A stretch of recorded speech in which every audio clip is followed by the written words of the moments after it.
afternoon, everyone, and welcome to our second season of What the Why with Barbara Ann on RVN Television. If you haven't seen us before, our show features conversations with diverse leaders from all walks of life about why they do what they do and how they figured things out. Maybe you're sick and tired of feeling sick and tired, or maybe sometimes you feel stuck and you just want to get unstuck, whether that's in your life, your profession, or your company. One of the things that all of our guests have in common with you is that at some point they felt somewhat similarly, or they decided they really wanted to make a big pivot and make a change in their lives. And today's guest is no exception. I'm super excited to have Lynn Ozer join us for the second episode of our second season. Lynn is one of the foremost government guaranteed lending training and technical assistance experts in the country. And of course, being as humble as she is, she was like, "You were very generous in your write-up of me," but all of it's true. Lynn Ozer is president of Multifunding LLC. Since 2010, Multifunding has helped businesses achieve their biggest growth goals through creative and personalized funding solutions, including small business administration, guaranteed business loans, and other funding options. Their team works with entrepreneurs to expand their businesses in ways they never thought possible, in part through leveraging their relationships with hundreds of lenders across the country to find their clients the very best business loan available. Lynn was the first woman to chair the board of the National Association of Government Guaranteed Lenders, also known as NAGL. And she's been involved at a national level advocating for small businesses and monitoring the issues and trends in the industry. So much so, she recently celebrated 34 years with the organization, because she started when she was like 5. But no, in all seriousness, there's been many times, if you saw small business lending legislation being passed, Lynn was probably somewhere in the room while it was being signed by the president. She has been described as a strategic and highly accomplished financial executive with vast expertise in small business lending departments, training existing and expiring lenders on SBA's loan origination policies and procedures, and advocating on the local and national levels for policies that prioritize small business. Her established capabilities include sales, credit, portfolio management, liquidation, operations, leading teams. She leverages outstanding leadership and communication skills to present opportunities to executive teams and cultivate relationships with key business partners. Lynn is also a driven and focused top performer who drives the ownership of business results, capitalizes on lucrative new opportunities, and consistently exceeds goals. She's worked in the highest levels of leadership with multiple banks through more than one merger. Banks are merging all the time in the government guaranteed lending field. Educationally, Lynn holds a Bachelor of Arts in Accounting from the Fox School of Business at Temple University, and she has several educational achievements, engages in volunteerism, I get to the end now, and received recognition for her contributions. No, they're not. They're kind of like, how does this woman have time to sleep? So she recently received recognition for her contributions, including being awarded a Lifetime Service Award from NAGL, the National Association of Government Guaranteed Lenders. As I said, I'm honored to have her here in studio with me. It's something I've been working on since the beginning of the first season. So without further ado, please join us in welcoming Lynn Ozer to the show. So yay! It's so nice to be here. Thank you for inviting me. Oh, no, I'm like I said, I'm so glad that you're here and you're helping us to kick off 2023, as well as, season 2 of What the Why. And no, I seriously doubt that our audience had any trouble staying awake for that, especially those of you who watch all the time, and they know that part of what we do here is I run down the list of all of the amazing things that our amazing guests have done, and then I ask that question. And the question is, based on all of those things that you've accomplished, I don't imagine that little Lynn thought that this is what she would do when she grew up. So No, it's what exactly did you want to be when you grew up? It depends on which point you're talking about. But I do remember as a child, in the basement of our house, my mother shellacked a wall that we could chalk on. And I used to teach a make-pretend class. So I guess I thought at some point for a while that I wanted to be a teacher. Okay. And then in school, I really liked math. And I thought I wanted to be a math teacher. And then I didn't know what I wanted to do. But when I went to college, at that point in time, getting a teaching job was difficult. Not like it is now. They're looking for teachers all the time. But I decided that math was my thing, and I thought I'd go into business and accounting. So I was an accounting major in college, thinking that I was going to be an accountant. I have no idea why I thought that, because it was a rude awakening when I never got a job as an accountant. I had like 37 interviews, I'm not exaggerating, and got 37 rejection letters from accounting firms. And I guess it's because I came across as flighty. Interesting, because I would never describe you as flighty by any stretch of the imagination. I obviously, way back when I was interviewing after college, I one time, my sister was dating a guy who worked at one of the big, this is really going to date me, big 8 accounting firms. Oh. And he looked in my file and it said she giggled all through the interview. So maybe I wasn't serious enough. But you know, sometimes things happen for a reason. And I've worked with accountants quite a bit in my career. And I probably wasn't well suited for that. Much more of a people person, even though numbers came easily to me. And it was something that I liked. And so it just didn't work out. So I got a job working in a insurance company in the beginning, but I took an exam to work for the government. I thought, okay, with my background, I'll work for the IRS. So you have to fill in this thing, who would you work for? And it said Small Business Administration. I had no idea what that was. So I checked it off because it looked interesting, and sure enough, I got a job with the Small Business Administration, and I had no idea what I was in for. I didn't even know what a note was. I thought a note was something you wrote to your friends and passed it over. That's how, I mean, I understood numbers, but I didn't know the jargon. So I did. I worked for the SBA for 5 years, and I learned so much, and it was so interesting, and got to go to all sorts of businesses and meet entrepreneurs. And I realized I really like entrepreneurs. They're business artists. You know, they're business, so they're, you know, they know what they're doing and they have a goal in mind, but they also have a creative side to them. Entrepreneurs, they're really passionate too about what they do and how they need to get there. I just liked it from the beginning. And after I worked for the Small Business Administration for 5 years, I went into banking.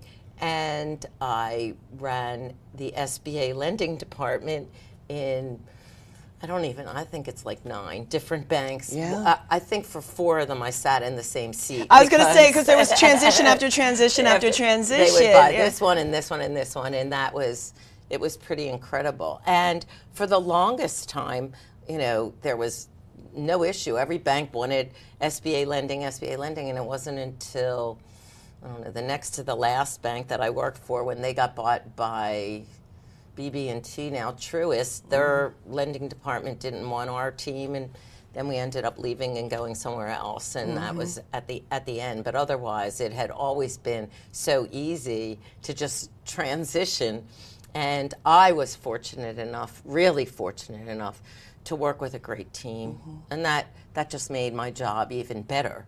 I loved what I was doing.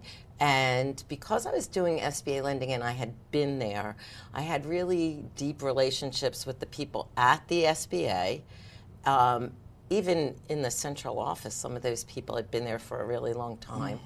And then I was able to join the National Association of Government Guaranteed Lenders, which really put me in touch with like-minded people across the country. And I got to do all sorts of networking with them, and I worked on membership, and I was in charge of all the technical issues for the longest time, and I'm still doing that to this day. And I became a teacher for the trade association, and that's really where my passion came out. And I taught lenders what had become second nature to me because I had been doing it for so long and was passionate about it and understood it, and I just love that part of it. And it was a combination of meeting people and helping them, and I really like that. And I love it because, you know, at the times that you were coming up through that industry, there weren't a lot of women in the industry in general. Banking, you know, especially the higher you go up the food chain, it still to this day tends to be, it's better, but it's much better than it was. But you know, there was definitely a type in the industry. You know, because you talked about being with Nagel for 34 years, and so yeah, and yet the girl who giggled too much to get a job in accounting became the first ever woman to chair the National Association of Government Guaranteed Lenders, which is huge. Yeah, it was really huge for me, and I had been there and on the board of directors and in leadership position and technical issues for a while, and worked in the government relations, and then I got to be the chair, which was really so exciting because when you're our chair of a national association, and we had 800, you know, institutional members, and you really do have a voice. Even though the Small Business Administration was, and to this day, although PPP elevated it to somewhere else, but that's a whole other story that I don't even want to talk about. But because PPP lending has nothing to do with SBA, and what I do. It just happened to be administered through that agency. And PPP was a special program during the pandemic that you may have heard about, but it was really not an SBA program. It was a program that was run through the SBA. Yeah, it was created by the Treasury. Right. And payroll protection program. Yes. And when you hear that, and it's through the government, I have often thought why it wasn't through the IRS, who had the payroll records. So anyway, we won't go there. But SBA lending is for businesses, small businesses that are starting, growing, expanding, doing all sorts of exciting things. And you know, being in Nagel, and I got to go to Washington, and I got to testify in front of Congress on different issues that were facing small businesses. Oh, I remember being there during the shutdown. And when the Jobs Act came into play, when under the Obama administration, and they were doing so many things to help small businesses get back on their feet. It was a pretty exciting time. So believe it or not, we're already at the halfway point. Oh my God! I know. That's 'cause I talk a lot. No. Every guest says it. So we're going to take a brief commercial break, and actually, as we come back from the commercial break, you're going to learn a little bit more about Lynn Multifunding LLC, and then we're going to continue our conversation. So please join us again after the break for more with What the Why and our special guest today, Lynn Ozer.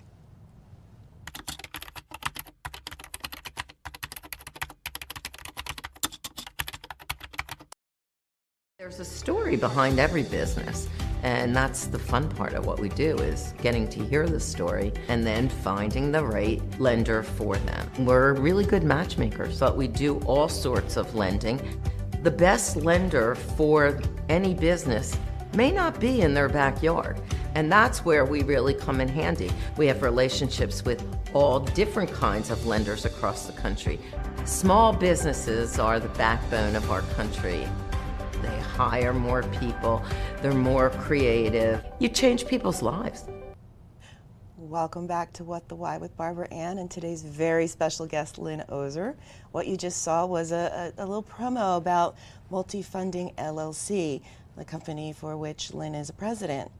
And before the break, we were talking about how the industry itself, Lynn is one of a handful of game changers in the industry in terms of women. And part of that is because of her genuine passion for helping entrepreneurs. So you were drawn to Multifunding LLC after being in the banking world. Right. You're banking adjacent. Right. Tell us about Multifunding Okay. LLC. The CEO and founder of Multifunding LLC is a gentleman named Ami Kassar, who started the business during the recession, believe it or not, and has also shares my passion for entrepreneurs. And I met Ami years ago through mutual people, and because I was doing SBA lending, we had a lot in common, and we had a friendship. And when I was, they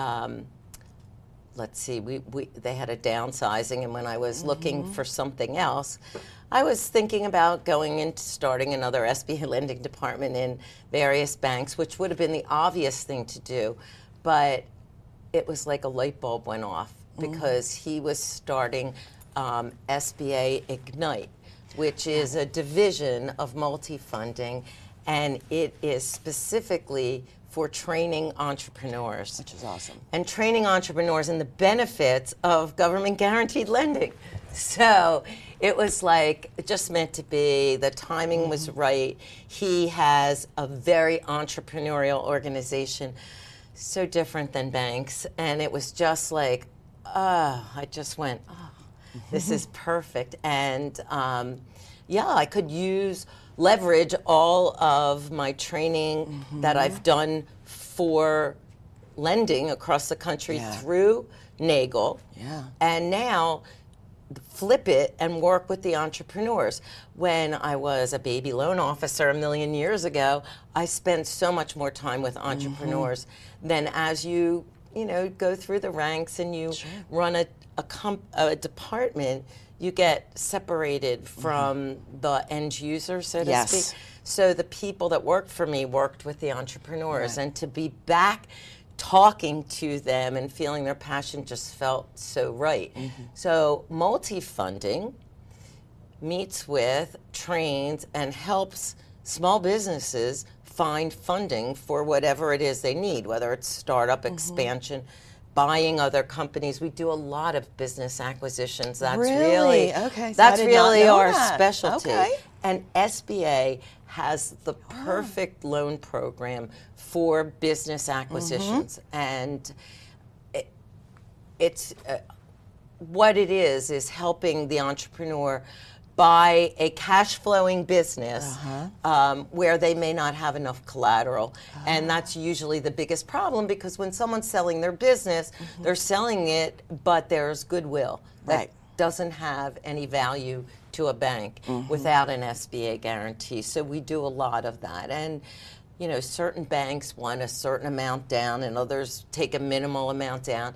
And because I know a lot of those banks across the country from working with them. So it was really great that the people that work at Multifunding understand the loan program, but we do run into complicated situations, and they really appreciate the depth of the knowledge that I bring, because they can answer the easy questions. And even the questions they come to me with, I can't answer, but I have access to answers that they didn't have. So it's working wonderfully. And they're all smart and passionate about helping entrepreneurs. And that's, it's perfect.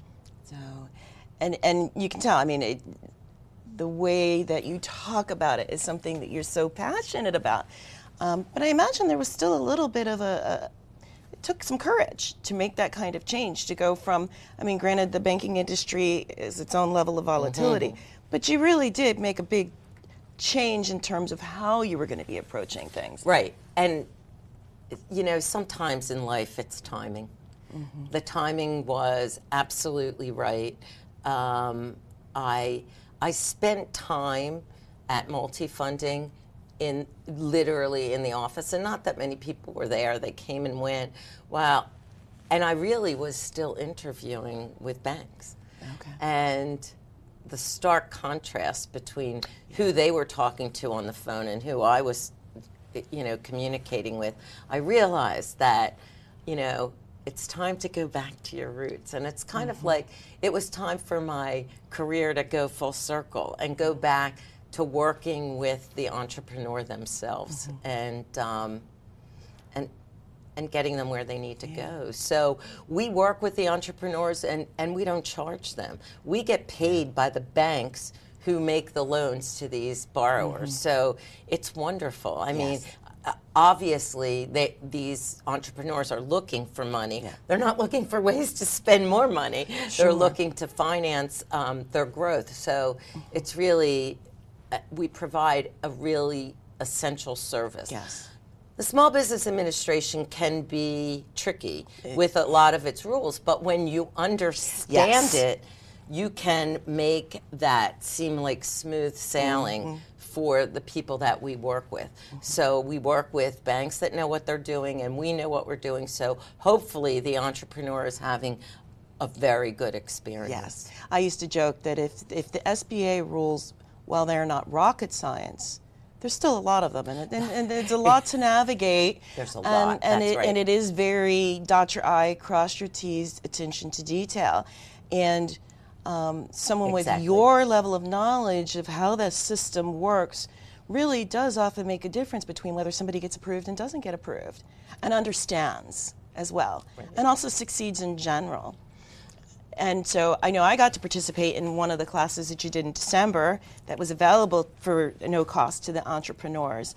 How will that look going forward? Are you going to continue to do more of those types of offerings? Oh, absolutely. Right now, we were focusing, I think it was probably on business acquisition lending, because we still are seeing a huge amount of that going on since COVID, and still the baby boomer tsunami of them retiring and selling their businesses is still going on.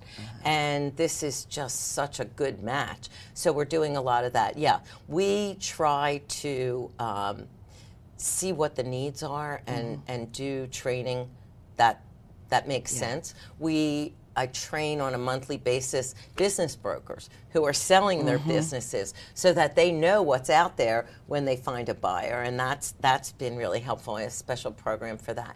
But we also have modules on SBA Ignite for all different types of borrowings. SBA has some programs for real estate acquisition, for long-term working capital and short-term working capital, and machinery and equipment financing and things like that, and debt refinancing and growth capital. These are all the things, and we have vignettes that you can watch and self-train as well.